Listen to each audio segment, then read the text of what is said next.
What if I told you that one of history's greatest economic booms began completely by accident? That the discovery that transformed America into a global powerhouse started with a man who didn't even care about gold, and that behind every glittering ounce of fortune, there were broken dreams, ruined lives, and a new kind of empire being born. This is the story of the California Gold Rush.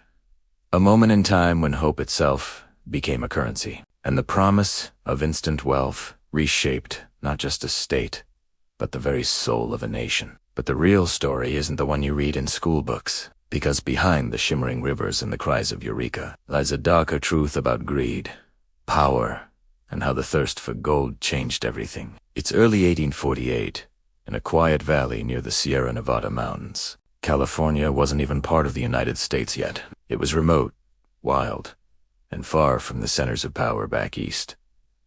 But one man, John Sutter, had a dream not of gold, but of an agricultural empire. He hired a carpenter named James W. Marshall to build a sawmill on the American River. On January 24th, as water rushed through the mill race, something glittered in the stream. Marshall bent down, picked up a small, shiny nugget, and squinted in disbelief. Gold. He took it to Sutter. They tested it and confirmed it was real. But instead of celebrating, both men agreed to keep it secret. They feared chaos. They were right. Secrets, like gold, never stay buried for long. Within weeks, whispers turned to rumors, and rumors turned to headlines. By May 1848, the U.S. Army's Pacific commander confirmed the discovery. And then came the turning point. President James K. Polk, in his annual address to Congress, publicly announced that abundant gold had been found in California. The world now knew. Within months, people abandoned their homes, jobs, and families to chase a dream that felt too big to ignore. They were called the 49ers. Nearly 100,000 people flooded California in a single year, one of the largest mass migrations in history. The population of San Francisco exploded from just 1,000 people in 1848 to more than 25,000 by 1850. But with every gold pan and pickaxe came chaos. Gold fever wasn't just about money, it was psychological. Imagine hearing of ordinary men striking it rich overnight. Stories spread like wildfire. A man finds gold the size of a potato. Another fills his hat in minutes. Most of it was exaggerated, but believable enough to ignite mass hysteria. People sold everything to get to California, traveling months across oceans or through deadly deserts. By 1849, miners from China, Chile, Mexico, and Europe arrived, turning California into a melting pot of ambition and desperation. But the easy nuggets were found early. Soon, individual panning gave way to industrial-scale mining. The dream of instant wealth faded, replaced by brutal labor and disappointment, and the land itself began to pay the price. By the early 1850s, the gold rush had entered its most destructive phase. Miners turned to hydraulic mining, blasting away entire mountains with high-pressure water cannons. It was efficient and catastrophic. Whole valleys were washed away, and rivers were choked with silt. But worse than the environmental damage was the human toll. For every man who struck it rich, hundreds failed miserably. Violence erupted. Native Californians, who once numbered over 150,000, were driven off their lands or massacred in what some historians now call an unspoken genocide. One people's dream was built on another's destruction. By 1855, the easy gold was gone. The rush slowed. But what remained was an empire. The gold rush had poured nearly $2 billion worth of gold into the U.S. economy, fueling banks, funding railroads, and building cities. San Francisco became the financial heart of the West.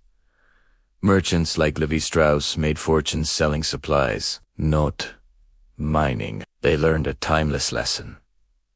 The real money isn't in finding gold. It's in selling the tools to those who think they will. California became a state in 1850, and the U.S. now stretched coast to coast, its belief in manifest destiny seemingly confirmed by divine fortune. By the 1860s, most miners were gone, leaving behind ghost towns, silent reminders of broken dreams. The U.S. government, realizing the consequences too late, tried to regulate hydraulic mining, but only after thousands of square miles were destroyed. The cultural belief in striking it rich overnight, however, never went away.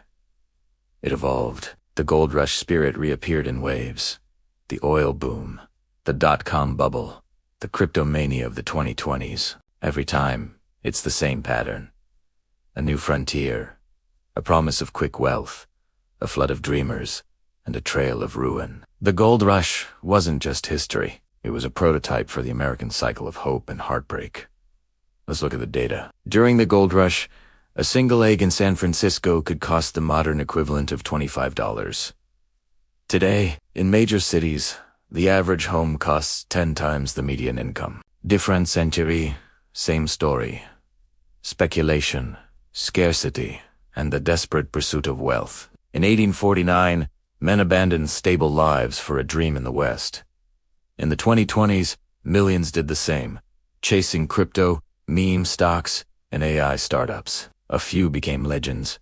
The rest were left with regret. Technology changes, but human nature doesn't.